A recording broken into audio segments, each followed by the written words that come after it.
isi yacu irazimiye kubw'amaso y'abantahumye, mbese mugenzi birakwiriye ko masika. Bakunzi b'ijwi ry'ubugorozi, bakunzi mudukurikirana muri Facebook, bakunzi mudukurikirana kuri YouTube, turabaramukije amaro y'Imana bane namwe. Muri kumwe n'umuvuga butumwa yitwa Ntikimara Vianney. Nije Imana yashimiye yuko dusangira namwe ijambo ry'Imana.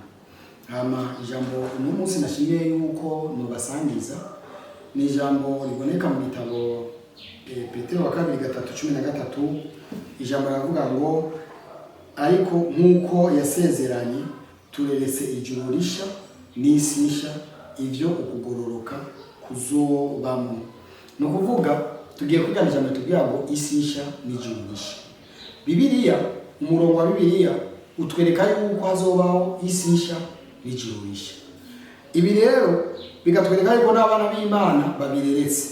Ikibazo n'icyatumye iki kigwa ndagitegura nkaba nifuje yuko ndakibashikiriza nuko ubwa mbere muri ino si ari abantu bazi yuko bazoja mu ijuru.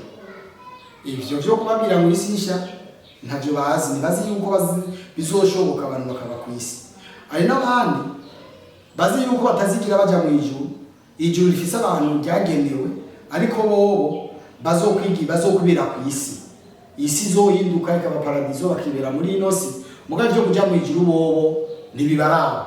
Uyu munsi rero nashimiye ko nongera kubamenyesha ukuri, kuko Bibiliya itwereka yuko Paulo yerekanye yuko agwana intambara ariko adahusha, ko yarazi intambara agwana, kandi itwereka yuko ngo yiruka ariko si nk'umuntu atazi yaja.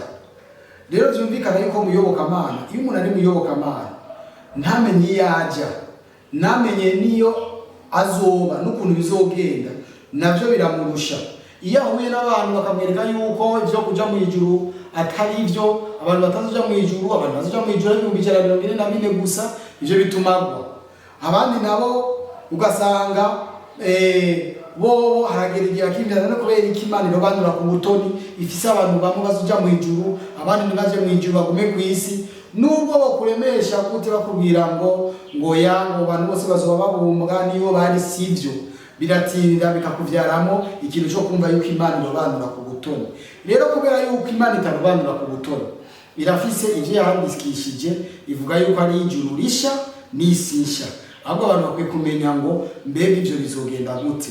Bibiliya ubwa mbere na mbere itwereka neza mu gitabo Abitesalonike, mu gitabo cy'Abitesalonike igice cya 4 ku murongo wawo wa 16 baravuze ni kuko umwami wacu bwiwe azoza amanutse avuye mu ijuru, arangurure ijwi rirenga hamwe n'akamo k'umumarayika mukuru n'inzamba y'Imana, maze abafiriye muri Kristo nibo bazobanza kuzuka, maze natwe abazoba bakiriyo dusigaye tuzoca duteruranwa nabo mu bicu dusanganire umwami mu kirere, niyo tuzokwama tubana n'umwami. Nuko mwiruranishe aya majambo. Bibiliya itwereka yuko igihe Yesu azoza, abazoba bapfuye bazobanza bazuke, bahitane abazoba bakiri ku isi batarapfa. Abo rero ngo bazohinduka, maze ngo bateruranwe nabo ngo dusanganire umwami yehe mu kirere. Igihe Yesu azoba aje gutora ishengero, ikintu cya mbere, ishengero ifire ya mbere y'ishengero ry'Imana ni mu ijuru. Abantu bazobanza baje mu ijuru, arico bita ijuru risha. Ijuru ririmo abamarayika n'Imana ritarimwe abantu. Ariko ijuru risha rizoba ririmo Imana, abamarayika n'abantu. Ariko abantu bazoja mu ijuru bagiye gukora iki? Mu gitabo cy'Ivyahishuro Yohana igice cya 20 batwereka yuko tutazoba tugiye mu ijuru tudafise icyo tugiye gukorayo. Oya, mu ijuru dufise mission tuzoba tugiye gukorayo.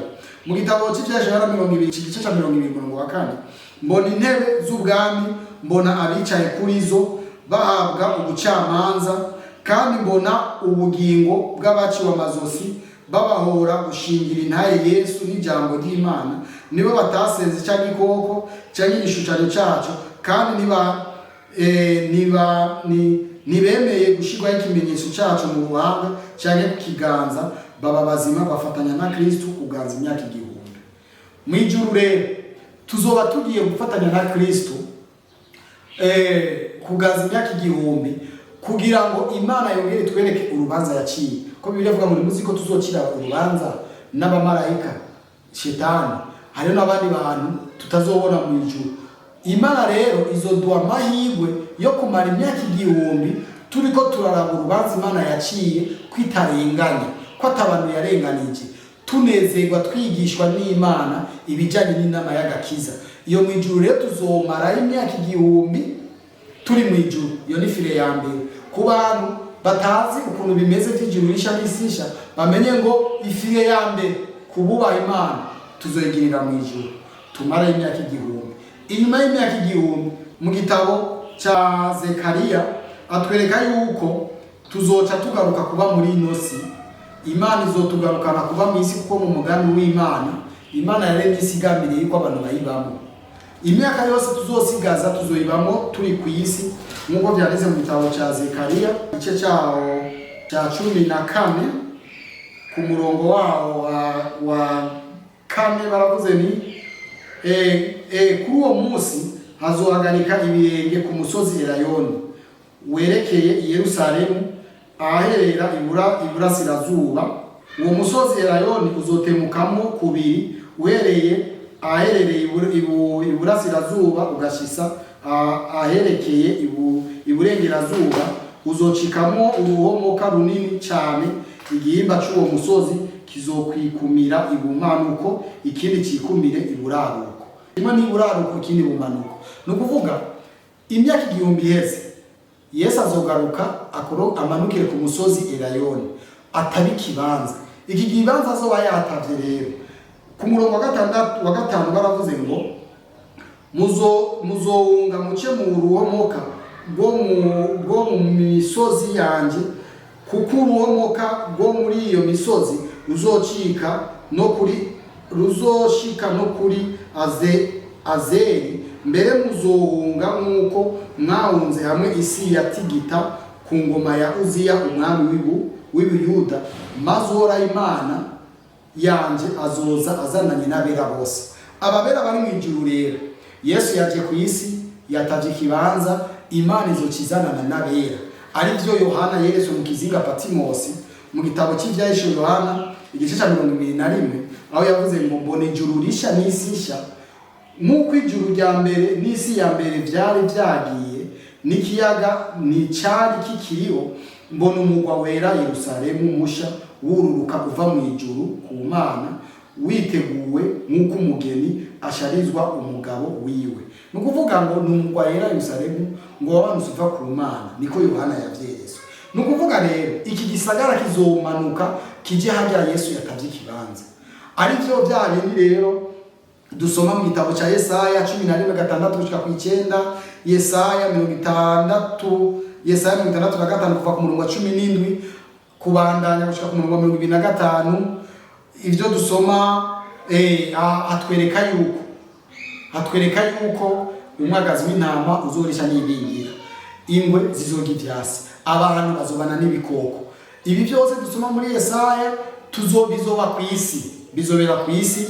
Ari na bya bindi rero tubona igihe umugwa wera Yerusalemu uzoba wamanutse uja ku isi, nubwo abanyabyaha bazoca bazuka bagote umugwa wera Yerusalemu nsha, bagambiriye kuhatera maze Imana ikorora umuri ibaturire.